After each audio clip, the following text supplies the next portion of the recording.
Hello, I'm Ivan Vankov, and in this video I will try to explain what endorsement and simulation is. This graphic actually looks quite complicated, but I'm sure after I explain you what everything means, you will find a really strong logic that is quite easy for understanding. So, what we have here? We have a diagram for two organizations that are actually part of the same network, and they are part of the same channel. So the organization 1 has three peers, and organization 2 also has 3 peers. They're configured, they're in the same channel, everything is working, they can see each other on a network level, they exchange data, they're in synchronization. So what's happened? We have the SDK. Node.js, Java, Python, Go, you choose, doesn't matter.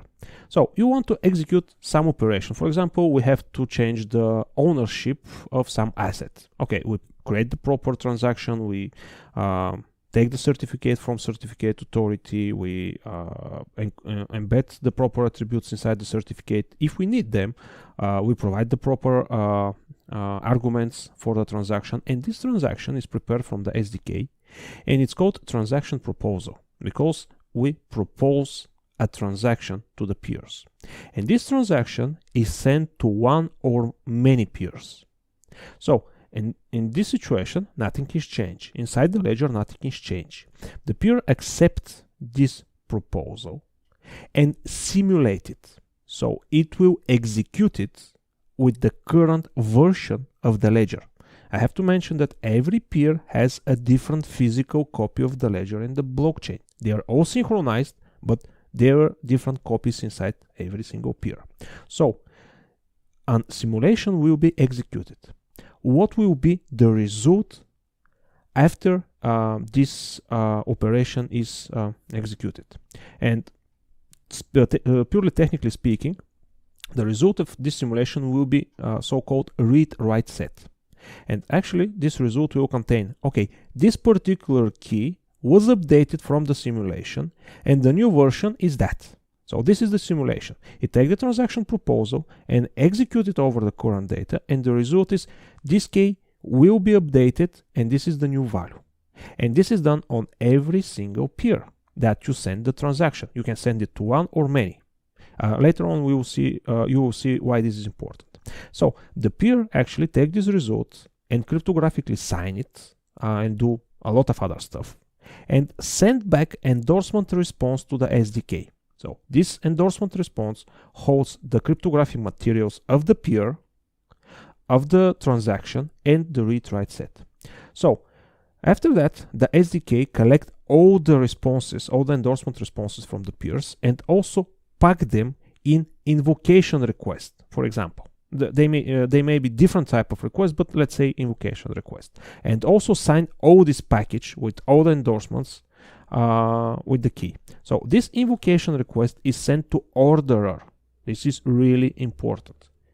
Orderer verify all the cryptographic materials, verify the policy, verify a lot of other things, but the policy is really important because we execute a particular chain code on a particular channel, and this chain code has a particular policy.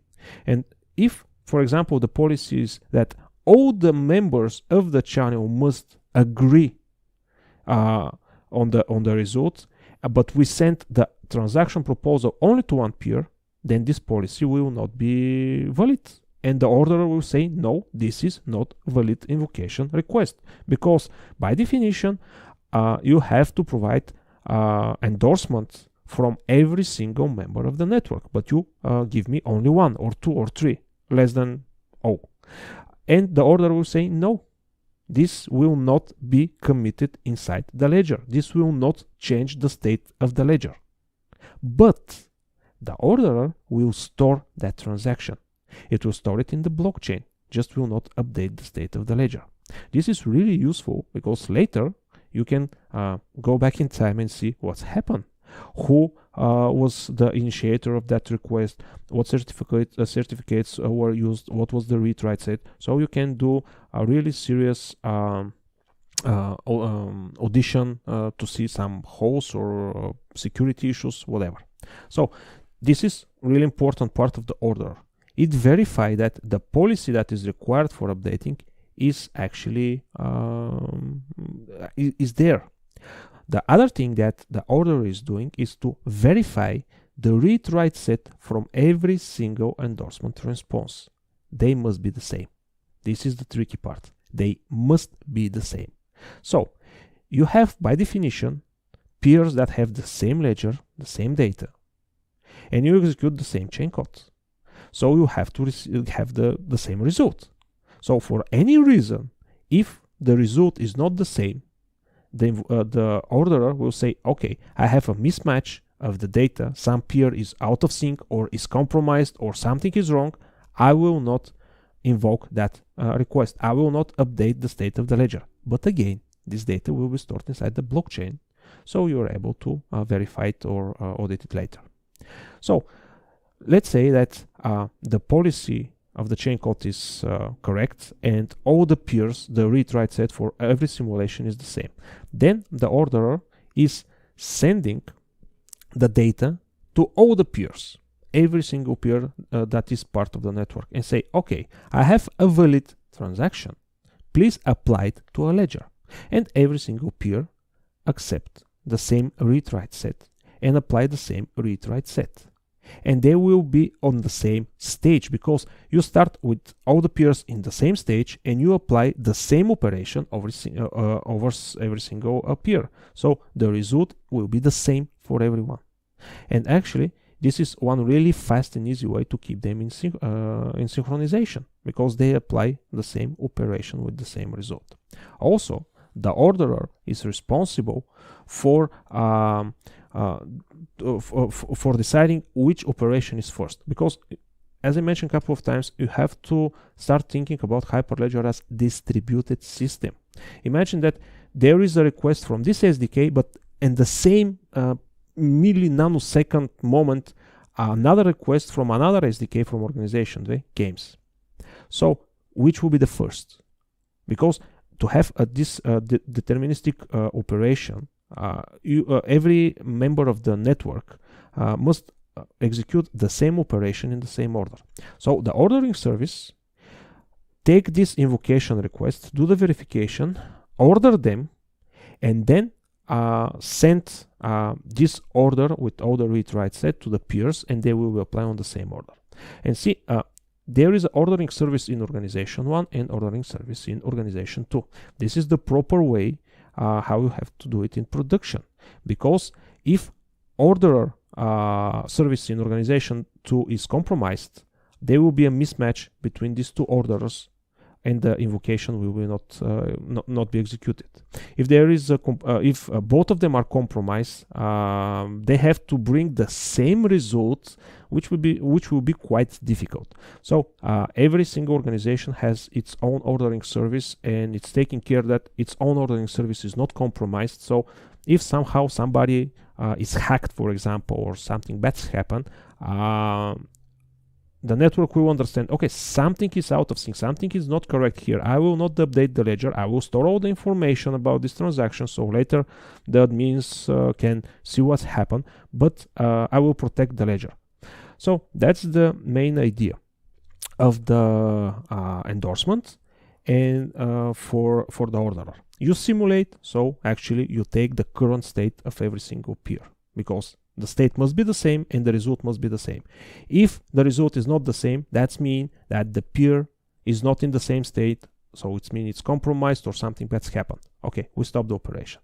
And the orderer actually order the proper invocation requests and send them to the peers. And also orders between different organizations look each other who is wrong and who is right. So this is a really strong security model. So actually this model is able to prevent double spending problem quite efficiently. So if you're not familiar with what is double spending problem, in the concurrent system, this is inherent problem in concurrent and parallel systems. So let's say that I have $10 in my account and I want to send them to Alice. Okay, I'm executing the operation to send this money to Alice. But at the same moment, exactly the same moment, I'm executing the same operation but to send $10 to Bob. So it is possible, because of the concurrency of the operation, $10 to go to Alice because and $10 to go to Bob, because while the monies are transferred to Alice, they are not removed from my account. So when the verification is done, do I have that money to send to Bob? The answer will be yes. But later, when the operation to Alice finish, $10 will be removed from my account, and later when monies are sent to Bob, again $10 will be removed from my account, so I have minus $10. This is a really simplified version of the double spending problem, but it's a really serious problem in the concurrent and parallel system. So what's happened here and how this problem is solved here? It's quite simple. When the simulation is executed, you have the read-write set, but also the keys that are used for the simulation are also in the read-write set, and every key has a version. So if we start with the completely empty ledger, and let's say that we add a vehicle. Let's say this is the asset. We add a vehicle, and we have all the properties about the vehicle, etc., and we use the VIN number of the vehicle as a key. So when the first time this key appear, it will be version 1. Later, if I update something, for example, change the ownership, or change the color or the registration or something else, on every update of the date of this key, its version will increase by 1. So first time is 1, next time is 2, next time is 3, next time is 4. So when the simulation is executed, it will store the keys in their version. So what will happen in concurrent operation when we have the version of the key? Imagine that we have operation from the SDK, the simulation is done, and a particular key has a version, let's say 1. This endorsement response is sent to the order verify all the crypto materials, etc., everything seems okay. But meanwhile, while this process is happening here, some other transaction update this key in parallel. While this is following this complicated path, it will take a couple of milliseconds. It's completely possible some other transaction to update this key. But when this key is updated, its version will be updated too. And when the first operation actually is sent to the peers for invocation, the peer and the orderer will check, okay, I have to execute the operation to this key, and the version of the simulation was 1. What is the current version of the key right now? Oh, it's version 2. So between the simulation and actual commit of the data, somebody somehow was able to put a new version. So this simulation is no longer valid because it was executed in the base of the previous value of the key. So the operation will be removed, will be rejected. Again, it will be stored in the blockchain, but will not update the ledger state, which is really important. So this is how the double spending problem is solved inside Hyperledger Fabric. And this is really efficient way, because you simulate, you have all the data. Okay, that was the data, that was the version, that was the result. All the crypto verification, ordering, policy verification are done. It takes some time. And before the actual commit, a final check is done. Okay, is the key version correct from the simulation and the current that is the ledger? If yes, okay, then it's the same ledger. Nothing was updated in this particular key. So, okay, let's update it. Or no, somebody update the key meanwhile while we are doing all the endorsement and crypto verification. So in that case, it's rejected. It's quite simple, but really, really effective. And it's bulletproof actually. You cannot cheat that. I will give you a simple example. In Ethereum, you probably heard that many times Ethereum has been hacked and many tokens were stolen. And some of these attacks actually were done because of the flaw inside the implementation of the smart contracts, let's say, on Hyperledger. Actually, the biggest steal actually was a result of bad implementation, and using not exactly similar system like double spending, but using a flaw that was not obvious, they were able to steal millions and millions. This approach is bulletproof. I mean, you cannot cheat it, because as you see, before the actual commit, you check all the requirements. You cannot cheat that. And actually, this is the way how Hyperledger Fabric works. Of course, I didn't tell you a lot of technical details about the policy, about the different type of how, for example, if the orderer is Kafka, how they synchronize. That there is a queue, and this queue you can control the size of the block, or by size or by time, and this is the main way how you can improve the performance, etc., etc. But if you understand this basic flow, you really understand how Hyperledger Fabric works, and later you have much easier time to understand the technical details. You understand, okay, why I have to send this transactional proposal and receive some response, why I have to verify these crypto materials, why this read-write set is so complex, why the order is doing the things that I'm expecting to do. You'll be able to answer yourself a lot of questions. So just to recap it with a couple of words. The SDK sends the transaction proposal to one or many peers. The peers simulate it and give the result of the simulation, and also are the inside these results are the key with their version in the time of simulation. This thing is returned back to the SDK. It's combined, it's cryptographically signed and sent to the orderer.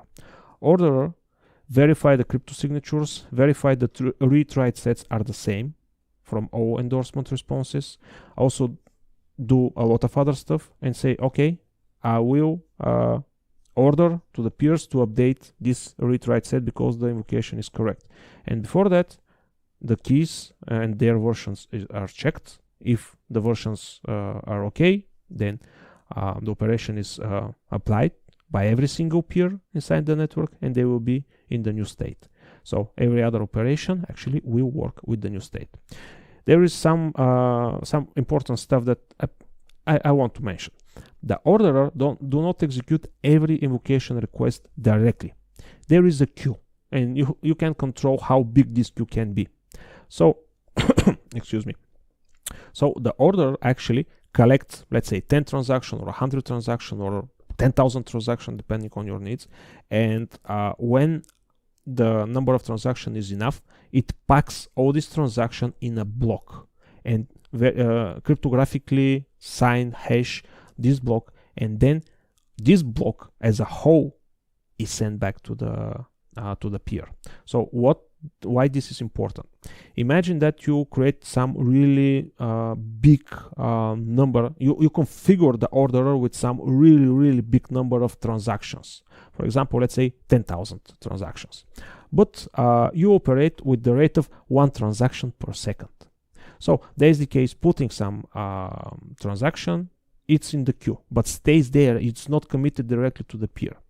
At that point in time, the ledger is not updated. The transaction is there, but the actual peer is not updated. So if you put another transaction, this another transaction will work with the data of the peer.